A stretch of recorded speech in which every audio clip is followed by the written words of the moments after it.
all right. Let's go ahead on and get started on today. I can't tell you how excited I am today. Oh my goodness, to have my dear friend, Dr. William Small with Dr. William Small Enterprise with me here on today. Hello, hello, and hello. How you doing, Jackie? Jackie? It's Jacqueline. Jacqueline, sorry. You know, back in the day, for some reason, I don't know why. You make me think you knew me from back in the days, because back in the days, that was it. But now I tell you, it ain't nothing like having a name change. Glory to God. Glory to God. I thank God for a name change. Boy, he know how to switch. Exactly. And I don't allow people to call me by my younger name because that guy no longer exists. See? You see that's what I'm talking about. And you got to know that. You got to know that. You got to know that. Well, I tell you, William Small, I am so excited that you joined me on today. And before we get started on today, just share a little bit about who you are and what it is that you do. Well, first of all, to everybody who don't know me, I'm Dr. William Small. I'm a certified financial educator with the National Financial Educators Council. And I'm also an Association for Talent Development Master Trainer and Consultant. And I worked in the financial services industry for 15 years, where I made over $100 million for my clients. And I hold a PhD in biblical studies, and I've written over 10 Bible-based business books. Wow, very, very, very, very impressive.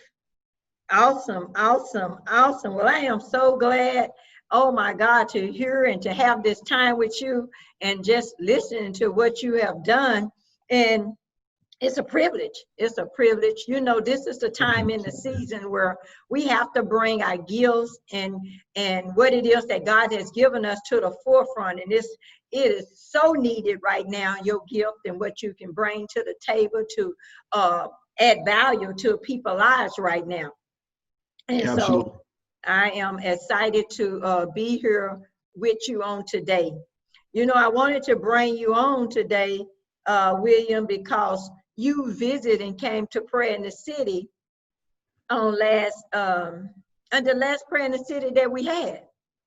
And I was excited, and I'm always excited when we can come together. You know, right now, it is a time where we are facing, I just say we got so many challenges. We got so many issues on the table, but I'm so glad that we got people in the community, people in the nation who can handle the problem, I'm talking about going and they pulling out all their creativity, they pulling out their journals and the things that they have wrote down that they wanted to do for years. And this is the opportunity that they can bring those plans, which is really, some of those plans are God's plans already that he had for his people. That's been on the shelf, dreams been on the shelf.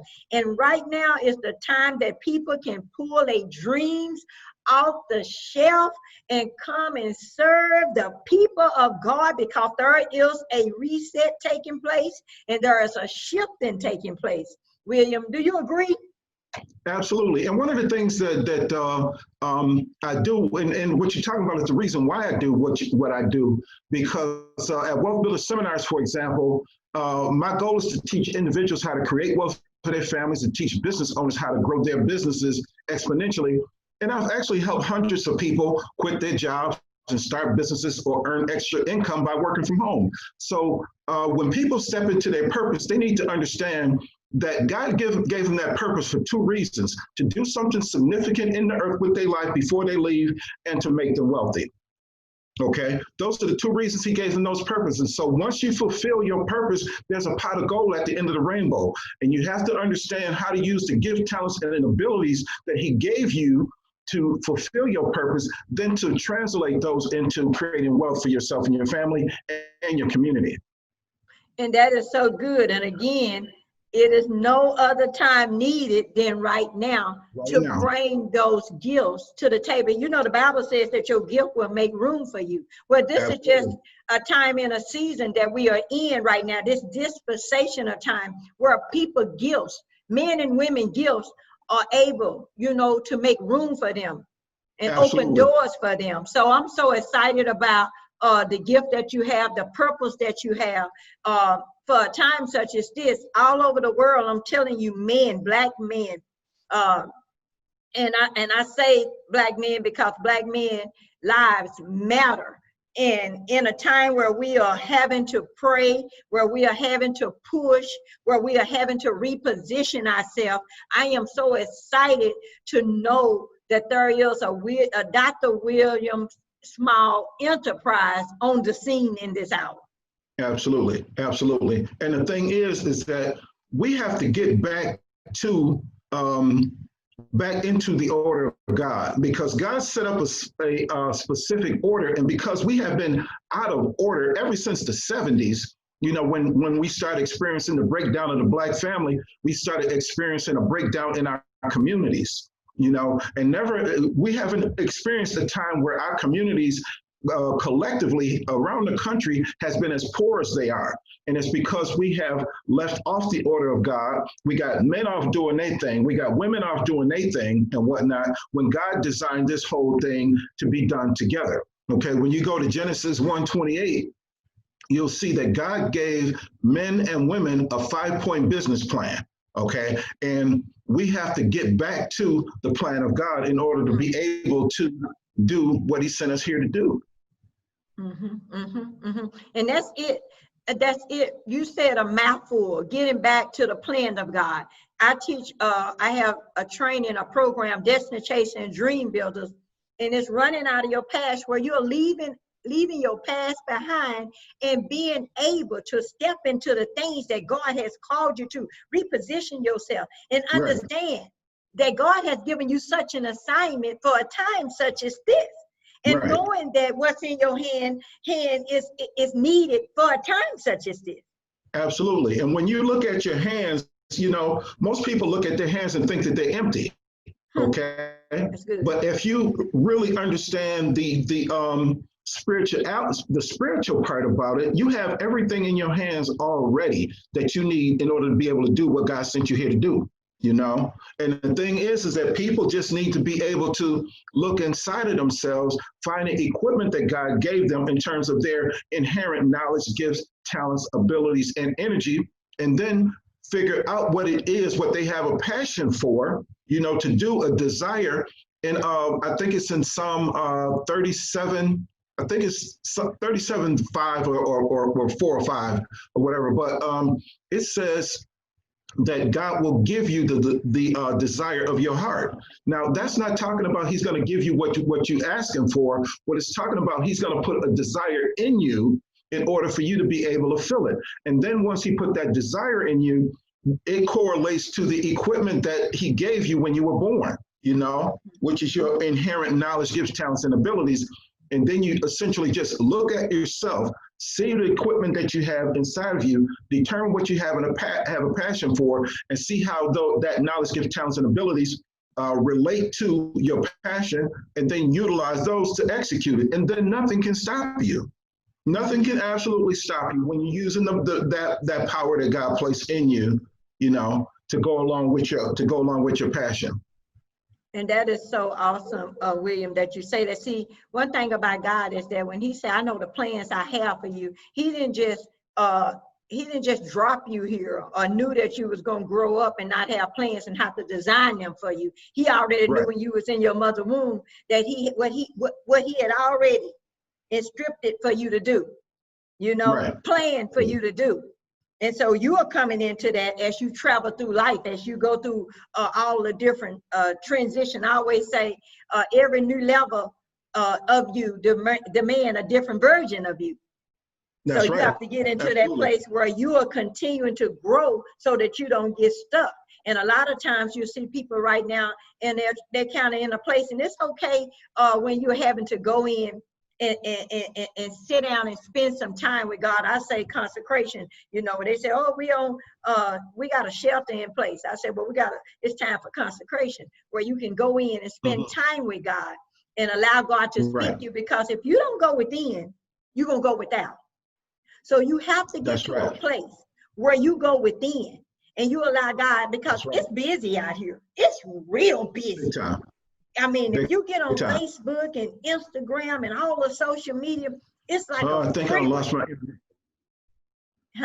I didn't hear you. It's like a freeway out here, so you have to be careful that when you are out here, that you don't look over in nobody else's lane or watch so many people, because there's wonders and watchers, but you want to be a player. You want to be on the field doing what God has called you to do, using the gifts that God has given you, the talents and your ability to be able to add value, to make a difference, that people, my God, can be empowered by what you bring to the table.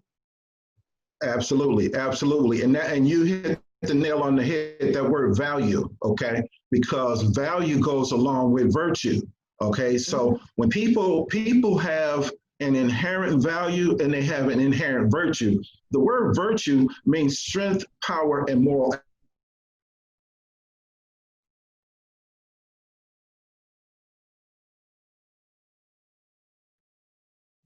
I want to make sure that we lose you, William.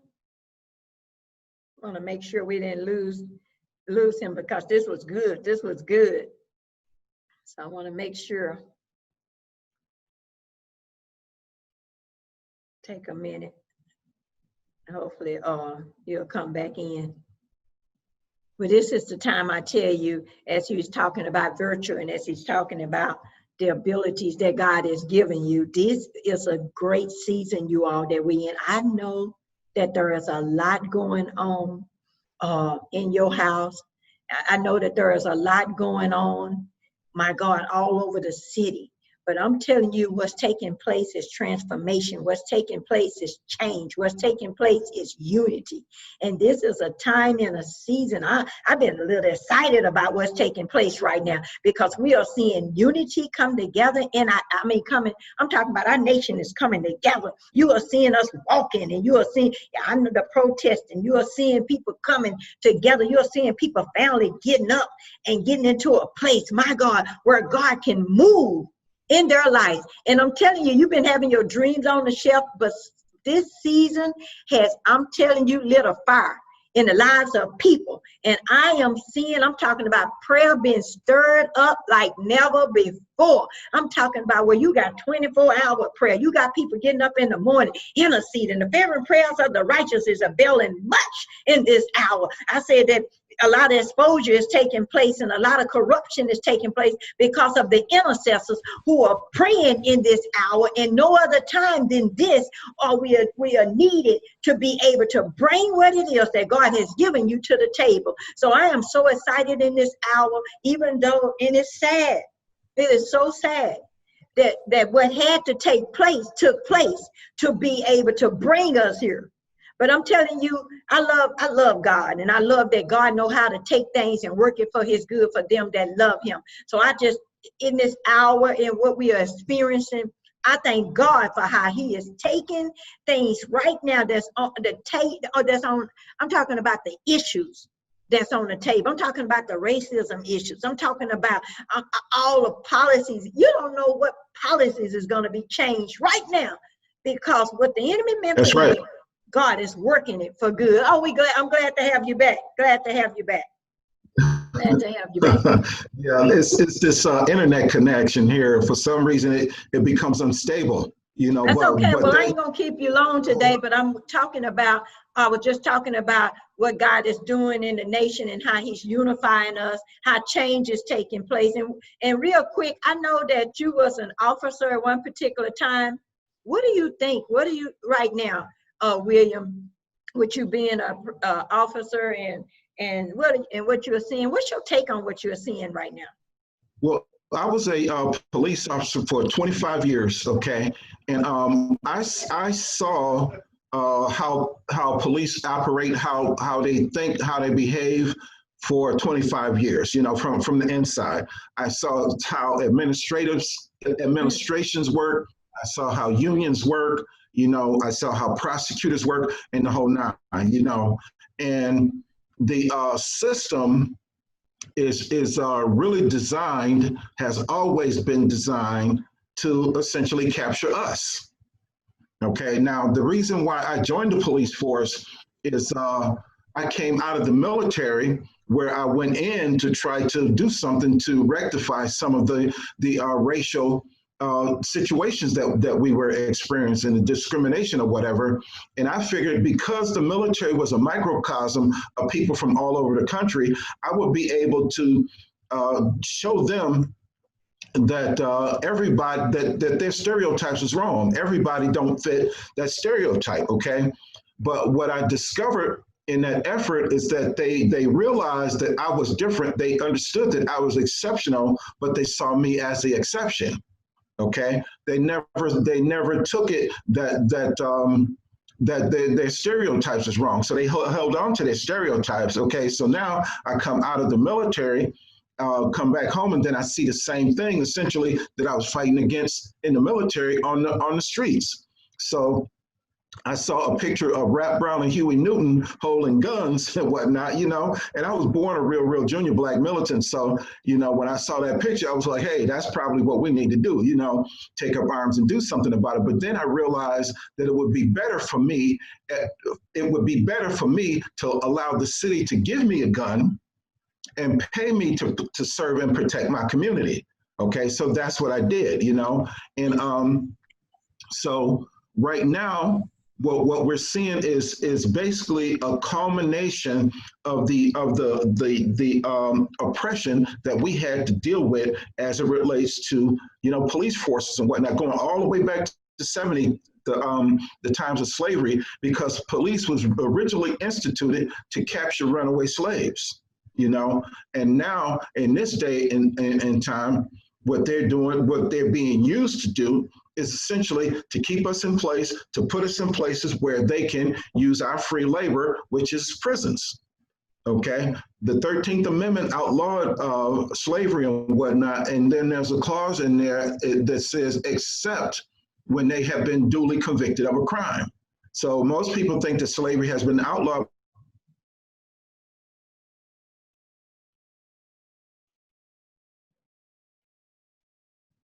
Oops, I think we lost Dr. William Small again. My goodness, my goodness, my goodness, this was good. And I wanted to get his take on this and hear what it was because of him being a former officer and bringing his take on it. I know one thing right now. I know that love, our city, our families, our nation is needing love. And Pray in the City is where we come every month to share love, that we can come into a place and unify. So as I listen to him and wanting him to share more about his take on it, one thing I do know is that our community is needing love. No other time, unity. No other time, peace. No other time than transformation. You want to come in? Transformation. William Small just walked in, so hey, we're gonna share. Come on, can you come on around here? Let's see if we can do this. No.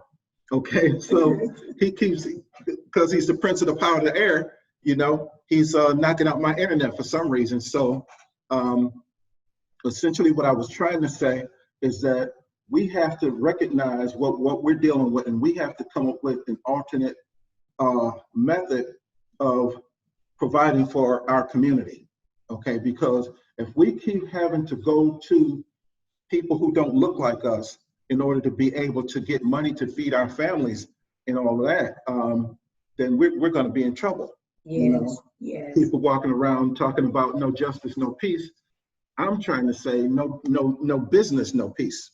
If we don't have no businesses, okay, we're going to always have to march and fight and try to do what is necessary to be able to get equality so that we can be able to provide for our families, and if we have our own resources, if we have our own businesses, if we have our own support system, we don't have to rely on anybody else. Absolutely. And I think no other time than now That's it's right. taking place. No other time than now gifts are being stirred up. That's And right. again, people are pulling their dreams and their plans out and saying, woo, this is the time for me to do what I have always wanted to do when there wasn't an opportunity, when there weren't doors open. But God has set before his people an open door in this hour. That's right. We don't have to always be in line, but no entrepreneurs are being birthed. No systems are being changed, and policies and procedures, Right. because we are now being able to bring our wisdom, That's right. our gifts, and our skills to the table. And that by itself is a beautiful thing right now. Because people are sitting, see, God gives everybody 4 multi-million-dollar ideas in their lifetime. Okay, and the word POUR is an acronym. POOR means passing on opportunities repeatedly. And what happens is people pass on opportunities because they think they need money to start a business. You actually do not need money to start a business. I tell people all the time, a lot of times now you think, and that's a myth. For right. years, That's it take no, it don't take money, it take time. It takes time. If you will put in the time that it takes, get up Mhm. early in the morning and put in the time, the money will come. That's it. And Will come. because it's a draw. Okay, what happens is once you step into your purpose, everything that you need starts to be drawn to you. Mm-hmm.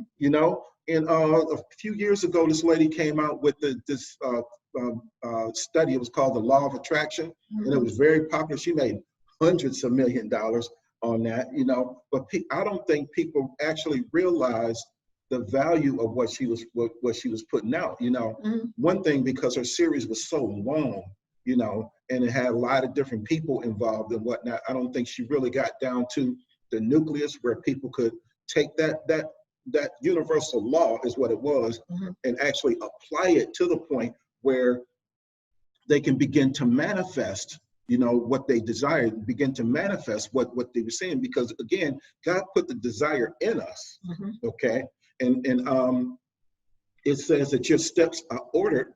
I think it's Psalm 46:10. It says your steps are ordered by God. Okay, and if you find out where your steps are and get on those steps, okay, it's going to lead you up to where God wants you to be. Absolutely. Absolutely. And one step at a time. And a lot of times you see people trying to skip the steps, but God want to work something out in us and through us on each step that we take. That's it. And you have to be on the right path to find your steps, and if you haven't found your steps may be on back order. Okay. So you just do what you can with what you have and do it now, Mm-hmm. and continue to seek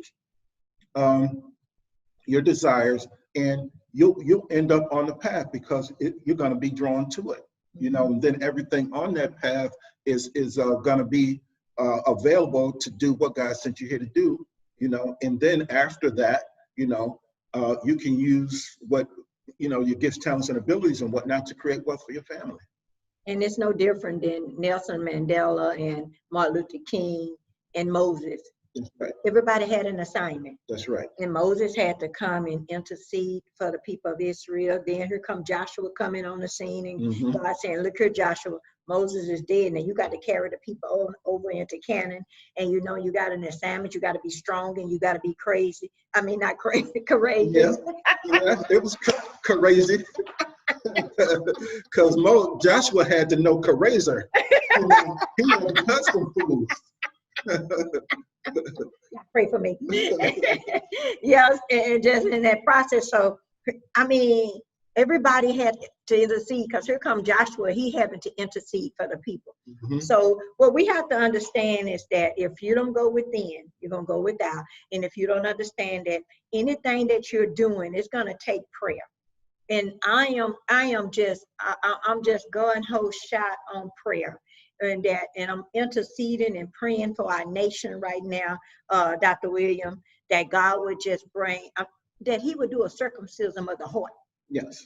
A circumcision of the heart, because I truly believe that what we're seeing is a heart problem. And that's what salvation is. And see, because we stopped going to church, we stopped you know what I'm saying, praying, we've stopped seeking God and whatnot. We don't have that circumcision of the heart, which is really what salvation is. Once you take that confession of salvation and whatnot, there's a circumcision that takes place. But what happens is people get that circumcision, but then they get no growth and development after it, because Romans 10, 9 and 10 says if you make that confession of salvation, okay, you're going to receive a new spirit. But now that new spirit is like a child. It has to be developed in the ways of God. So now you got to go over to Romans 12, 1 and 2, okay, and make that transformation. But see, people get salvation, then they sit in the pew 40, 50, 60 years and never make the transformation. Right, not knowing how to present their body a living sacrifice. That's right. Getting into a place where God is training them for reigning, getting into a place where God used their gifts. And I would say a lot of times, I think about Nicodemus, who was born but wasn't born again. Mm-hmm. When you are born again, there's a conviction that takes place. Yeah. And you can't, I think what's taking place a lot is that people are overriding the conviction. Because mm-hmm. when you believe, mm-hmm. When you come into the kingdom of God and you begin to believe, if you want to see transformation, then you can't override the Holy Spirit. And this is the reason why it says that your mind has to be transformed. Mm-hmm. Okay, you have to stop thinking with your noodle, okay, and start using the mind of your spirit. Mm-hmm. You see, because our spirit is emblematic of the physical body. Okay, and it has its own physical form, okay, but it also has a mind, okay, that is connected with God on a regular basis. That is if you have made that transition, that transformation, you know. Transformed by the renewing of your mind. That's right. Yeah. And see, people's trying to be a Christian, but they haven't transformed their mind and they haven't transformed their body. And that's why Paul said a lot of times, I would have came to you before now, but I couldn't because you were still on milk. Right. And there come a time when you really have to be like a deer who's thirsty. Mm-hmm. And you hunger and thirst after righteousness. You hunger and thirst after what's right. You hunger and thirst after being able to give, to empower, to strengthen. When you get that hunger and thirst to be able to love, mm-hmm. Oh my God. That's right. When you get that, I truly believe that's what's mm-hmm. missing in our homes, in the marriages, that's what's missing on our jobs, that's what's missing in this nation, is that the love. Because when you love, you don't treat people any kind of way. And here's the thing, you know, a lot of times what happens is, and we see it in society, is so much selfishness, okay? Everybody thinking about their self, you know. You got all these shows where, you know, it shows the glitz and glamour of being rich and the rich and famous and all that kind of stuff. And people sit there and they have that desire, but it's a selfish desire. Mm-hmm. You know, mm-hmm. It's not a desire to do something great or something good, you know, with whatever they accumulate from that, mm-hmm. you know. Mm-hmm. And so that's one of the things that you know, one of the changes that society has to make, you know, get rid of all of the selfishness and the narcissism, which comes from a childlike place, you know, a lack of maturity, you know, because when you mature, okay, just take, for example, 1 Corinthians 13, okay? Mm-hmm. It says, when I was a child, I spake as a child, but when I became a man, I put away childish things, mm-hmm. okay? Then right after that, it starts talking about love. Mm-hmm. Okay, and see, a person cannot actually love unconditionally till after they reach maturity. Mm-hmm. You see what mm-hmm. I'm saying? Once you still have childish selfishness and childish desires and all of that, childish motives, you can't actually properly love because all you're thinking about is yourself. Well, and this is what you see now. You have mm-hmm. so many people who have, again, heart problems. That's right. See, this is a heart problem because mm-hmm. when you truly love people, see, I love people. Yeah. And if you hurt, I hurt. Mm-hmm. And transformation does that. Yeah. Yeah. Transformation does that. I don't want to hurt another sister. I don't want to hurt another brother. Hey, if I offended you, I'm sorry. Mm-hmm. And it ain't nothing like saying you sorry. You know, if I mishandled you, I'm sorry. And knowing that I'm genuinely sorry, I don't want to do that again, because I want us to grow. I want us to work together. I want us to be able to accomplish everything that God has put in our heart and our hands and our head to do. That's it. And see, when you make that transformation, you automatically become empathetic. Okay, like with me, for example, and I am trying to, puff myself up or anything like that. But if I see somebody with a Band-Aid, okay, it's like I can feel that pain that they have. You see what I'm saying? If I see them with crutches or something, I can feel the pain that they have. And so that's one of the things where that you have made the transformation out of selfishness, where you can empathize and you can, feel what other people are feeling, and then that makes you less likely to hurt other people. When you can feel what they're feeling, whether you hurt them verbally or physically or emotionally or whatever, you just don't have any desire to do anything like that. Your desire, is more to help people. Because I can't understand a person. Well, I know that there's mental illness out here, but you just keep hitting me in my face, and that's hurting me, but you just keep hitting me in my face. So you got all this abuse going on, hurt people, but you need to get some help at some particular time. Listen, one of the things that I did when I was on the police force for 2 years, actually, I did domestic violence attention and awareness seminars, and to see the people who had been through abuse, to see the people who have been abusers and whatnot, there's a common denomination with all of them, okay? And it's a spiritual entanglement, okay? And, because of, a lot of these, agencies that deal with domestic violence and all of that, because they're nonprofit, they can't introduce the spiritual aspects of it into their healing process, but that is the root cause of the process. It is a demonic force that is driving those people to do what they do,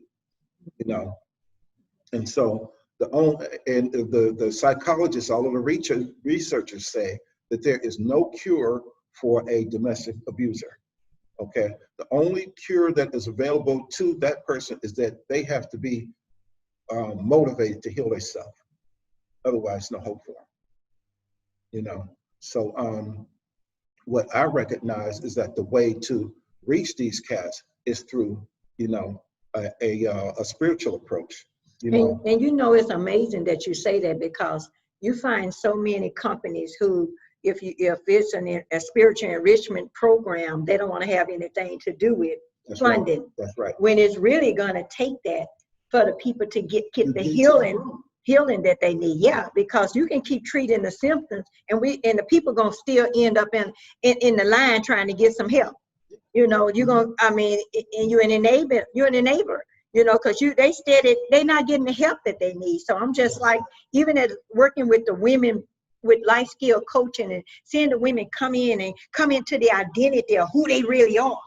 They need that service. That's right. That's right. So I'm looking at just where we are in the nation, and I'm so glad of it's sad where we are, but change is taking place, and we ain't got time to get in line and say, Mother, may I? And if y'all gonna fund us, when we know what it takes to be able for the people to get healed, delivered, and set free, and to be able to come out here and make a difference now on their block, in the zip code that they live in. That's right.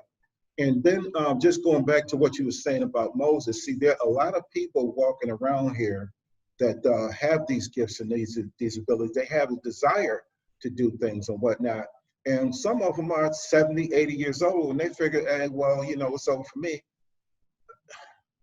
And Moses was 80 when God called him to lead the children of Israel out of Egypt, okay? So if you're still breathing, okay, God still got, some work for you to do. So get about your bunker lounger, okay? Take your feet out that water pot and whatnot. Put your shoes on and come on out here, and get busy. And God not only wanted to draw Moses out, which his name means drawn out, but God is wanting to draw you out who are listening to me right now. God is calling you out. He know you by name. He got a covenant relationship with you. This is the time in the season that we are in for you to go to work, to be all in this hour, which leads me to prayer in the city, is bringing people in the city together on one accord for a time such as this, that we can come together, be a piece to the puzzle. I'm talking about we are such a powerful people, man of God. And I just want to say before we get out of here, because this has been really good, and I just want to say, why do you think, because you came to pray in the city, that we need a prayer in the city at this time? See, there is, when it comes to prayer, we have to understand that God set up this system for a reason, okay? There's a difference between the words pray, praying, and prayer, okay? It's similar to the difference between the words of play, playing, and player, okay? You have people who play basketball, you know, you have people who like playing, okay, but they're not pro players, okay? And you have people who pray, people who like to pray every day, but they're not pro prayers, okay? And it is needed for women in particular, okay, because they have a special relationship with God. God has a unique relationship with his daughters, okay? When a woman prays is different than when a man prays. See, we pray from a position of logic and things of that nature. A woman prays from a position of emotion, you know? And so when you have God's women come together, okay, and they're praying, you know, praying their hearts out and whatnot, that not only moves the heart of God, but it moves his hand, you know? And when we had praying mothers in our communities, you know, back in the 40s and 50s and stuff like that, I mean, we had women who could make a whole meal out of nothing, you know? And it reminds me of the woman with the meal in the barrel, you know? She beseeched the man of God. The man of God told her what to do, and all of them ate through 3 years of famine. Okay, I've seen my mother do stuff like this. Okay, I would go in the kitchen to kind of get an idea of what we have for dinner. Sometimes she would take stuff out of the freezer and set it out, so you know, I get an idea of what we have for dinner. And so I wouldn't see nothing. I'd be like, "Mom, what we gonna have for dinner?" And she would always say, "I'll be in here in a minute," you know. And she would come in there and whip up a whole meal out of seemingly nothing, you know. And I could tell when there was, you know, the funds were a little short in the house and whatnot. She would always cook like a one-pot meal, something like spaghetti or chili or something like that, you know. And it was 10 people in my family, you know, 8 kids, 2 adults. And we'd sit around that table, and that pot would not go empty until everybody was satisfied. See, you remind me of the 2 fish and the 5 loaves. And when Jesus was demonstrating the power of what he can do and showing the disciples the power of belief. That's right. Of what you can do. You know. And that's it. That God can take 2 fish right where you are right now. That's whatever you lacking. I know that we're in a season where we have the coronavirus. We're in a season where we're protesting. We're in a season where there's a lot going on, and there's a lot of, it looks like it's a lot of lack. But baby, let me tell you, we're in a season where there's a pandemic, but people are prospering right now. And they're going to be prospering all the way through the pandemic. So I just want to encourage you out here to get to prayer in the city, because prayer in the city is a place where God is, I'm talking about moving in your life and drawing you out like he did Moses, and being able to let you know, I'm about to stretch what's in your house. I'm about to stretch what's in your hand. 2 fish and 5 loaves. Is this all you got? Is this all that's in your bank account? Good. Because God is ready to show a miracle. I know a lot of times people are just like, my goodness, I'm not sure I can make it to, listen, you are here on purpose for purpose. And I'm going to say it, and I'm going to say it. If don't give me no microphone. You are here on purpose for purpose. You are the answer to somebody's problem. And you're getting ready to prosper in a pandemic. Your business getting ready to prosper. Your health getting ready to prosper. I'm talking about your finances. I'm talking about your belief system, your mindset. God is shifting things and you getting ready to prosper because the mind of Christ is about to rest in you. And the mind of Christ, oh my God, anything can happen with the mind of Christ. Absolutely. Anything can happen. So the point I want to sum up on basically is that people have to be taught how to pray. Okay, men and women need to be taught how to pray. But we're in a time right now where we are in distress. Okay, and nobody prays better. Nobody has the ability to move the hand of God better than his girls. Okay, and so the thing is that again, we have people who pray, people who like praying every day, but they're not pro prayers. Okay, and we need things like prayer in the city to get people to come into collective prayer so that that collective power, okay, can move the hand of God, can move prosperity into our cities to be able to fulfill the desires that people are praying for their families and their communities, okay? People always asking other people to pray for them, okay, because they don't know how to pray, you know? And they don't really understand, like, it's really just having a conversation with God, but then there are times where we really have to beseech him to intervene, okay, to be an intercessor for us and whatnot.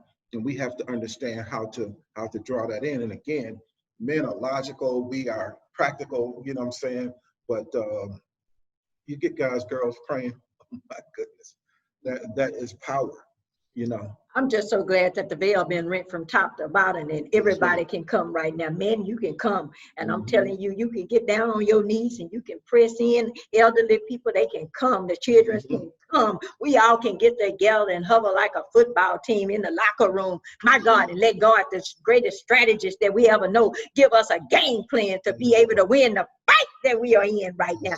I know that when we get together, because the veil has been rent from top to bottom, shifts take place, change take place. I'm talking about a peace that was afar off come near. I'm talking about God bringing in you. How good it is for the brethren to dwell together in unity. I'm talking about unity take place. I'm talking about change take place. But it's about transformation. Listen, I just want to invite you now to pray in the city. We're having it every third Saturday. So I want you, 10 o'clock a.m., to join us live at Prayer in the City. I want you to get in your living room, get your family. I want you to get that, whatever that ideal is, whatever that problem is, whatever that pain is, I want you to get it and know that you can bring it to the throne room. And whatever the situation is, bring it to God. Whatever the thing is that you're supposed to be, do, have, and become, I want you to get it. I want you to write it down. Write it down right now. Pray in the City. It's this Saturday. And I want you to come, my God. And I want you to come expecting God to shift things. You know, so much trouble can come on the scene, and it'll have you in a place, my God, where you're looking at the trouble, you're looking at the trial. But I thank God for Paul, the Apostle Paul. I thank God. You know, I thank God for Paul because Paul shows us how to go through trouble. Paul said, I've been shipwrecked maybe 3 times. He said, I've been beaten. He said, I've been laid out here in the open sea. I know what it's like to be hungry. Y'all hungry now? Oh my God, ain't no food on the shelf. Paul said he wasn't worried about none of that. He's been bit by snakes. He's been bit by people. But Paul showed us that when God has given you anything to do, my God, when he has spoken to you, when you got an assignment, you got to do it. Paul said, get away from me. What was it, John Mark? He said, Mark, you schizophrenia. One day you want to God, and time they get trials, time they start talking about this coronavirus, time they talk about, go wear your mask. My faith ain't in the mask. My faith is in God. You know what I mean? And Paul understood where his faith was coming from. He understood where the power was coming from. He understood where his help was coming from. Paul wasn't interested in the mask and building your face and all that stuff. Paul was interested in God demonstrating himself through him. My God, and I'm interested in God demonstrating himself through you. This is the hour, this is the time, this is the season where God want to do something through you. The things that you weren't even accustomed to doing, this is the season. My God, I have to get off of here because I get excited. My God, I get excited. I get excited about you and what God has called you to do. I can't wait to meet you. I can't wait to get with you. I'm telling you, this is the time where we ain't gonna have to get in line and say, Mother, may I? No, baby, the walls is coming down. We going in front of the courtrooms. We going in front front of the prayer walls, and we are bringing the wall down with prayer, intercessors. I love that intercessors are praying like never before. Oh my God, why? Oh my God, we are getting ready to see the Red Sea open up, you all. It's happening all over the nation. At every step, while they're marching, the Red Sea is opening up. It's opening up. That's why we walk by faith and not by sight, because we can't be looking at the news and getting all, no, don't get it twisted, baby.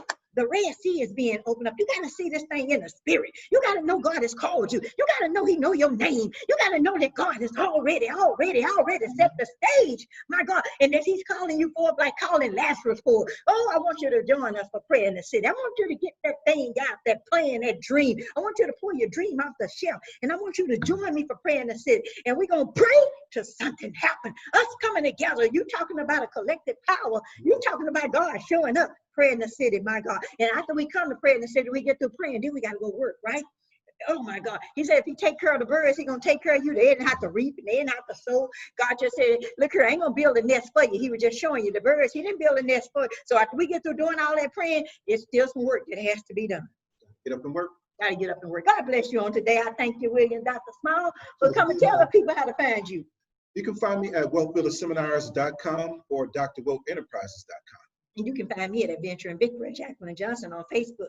On there, just jumping on there from praying. I'm talking about the master class, and I'm talking about you using your gift for a time such as this. The very thing that you came to the earth to do. I want you to do it. God bless you on today. God bless you.